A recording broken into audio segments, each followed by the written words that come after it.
18년차 아동심리 전문가로 많은 부모들을 만나왔습니다. 부모들은 아이의 말과 행동을 이해할 수 없다며 어려움을 호소합니다. 아이의 말에는 아이의 생각과 감정이 모두 담겨 있습니다. 그러니 아이가 자주 하는 말을 실마리로 아이의 속마음을 들여다봐야 합니다. 1. 주도의 언어로 말하는 아이. 부모가 무슨 말만 하면 싫다고 하는 아이들이 있습니다. 부모의 말을 따르지 않고 뭐든 자신이 원하는 대로만 하려고 합니다. 부모는 단순하게 아이가 고집을 부리는 것이라 생각합니다. 하지만 아이들에게는 다양한 속마음이 있습니다. 지금 놀이에 빠져 있어요. 저를 기다려주세요. 저녁을 먹으러 가야 하는 건 알아요. 하지만 지금은 싫어요. 아이들의 싫어는 자기 주장의 표현이자 주도적인 의견을 가지게 되면서 나오는 말입니다. 아이가 싫다는 말을 하지 않게 하려면 최대한 아이의 의사를 존중하며 부모의 뜻을 전달해야 합니다. 예를 들어 새로운 제안을 할 때는 예고를 해줍니다. 아이가 놀고 있으면 목욕하자 라고 하는 대신 조금 더 놀고 5분 뒤에 목욕할 거야 라고 예고하는 것이죠.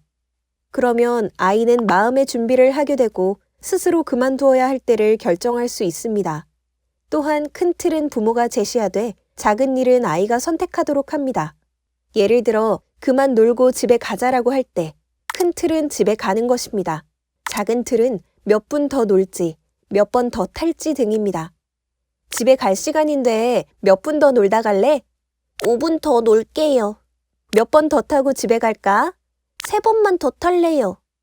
아이는 작은 선택을 하는 경험을 통해 자기 조절 능력을 갖추게 됩니다.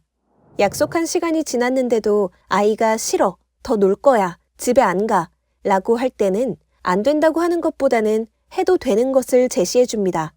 10분 동안 미끄럼틀을 탈 수 있어. 5분 동안 놀 수 있어.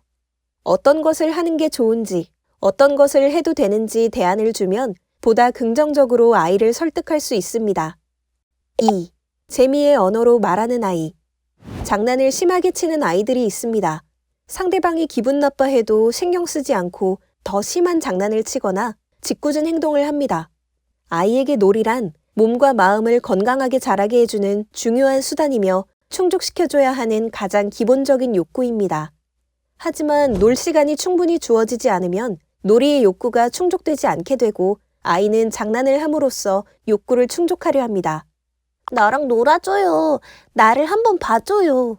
이때는 아이가 놀고 싶어하는 마음에 공감해주되 왜 이런 장난을 하면 안 되는지 설명하고 장난 대신 할 수 있는 놀이를 제안해야 합니다. 왜 바지를 벗고 엉덩이 춤을 췄어? 아빠가 나 안 봐주니까. 나는 아빠랑 놀고 싶은데. 그랬구나. 하지만 너의 소중한 몸을 다른 사람들에게 보여주면 안 돼. 다음에는 꼭 아빠한테 아빠랑 놀고 싶어요 라고 말해줘. 가장 좋은 방법은 부모가 아이와 함께 놀아주는 것입니다. 아이는 늘 오늘 뭐 하며 놀지? 라고 생각하지만 정작 뭐 하고 놀아줄까? 라고 생각하는 부모는 많지 않습니다. 유독 아이의 장난이 심해진 것 같다면 에너지를 발산하고 분산시킬 수 있는 놀이로 아이의 놀이 욕구를 충족시켜주세요. 하루 정해놓은 학습량이 있는 것처럼 부모와의 놀이 시간도 정해져 있어야 합니다. 놀이의 경험으로 채워진 아이들은 행복하게 살아갑니다. 3. 불안의 언어로 말하는 아이. 화장실을 가도 되는지, 놀아도 되는지 등 하나부터 10까지 부모에게 물어보는 아이들이 있습니다. 부모는 아이를 너무 의존적으로 키운 건 아닐까 걱정합니다.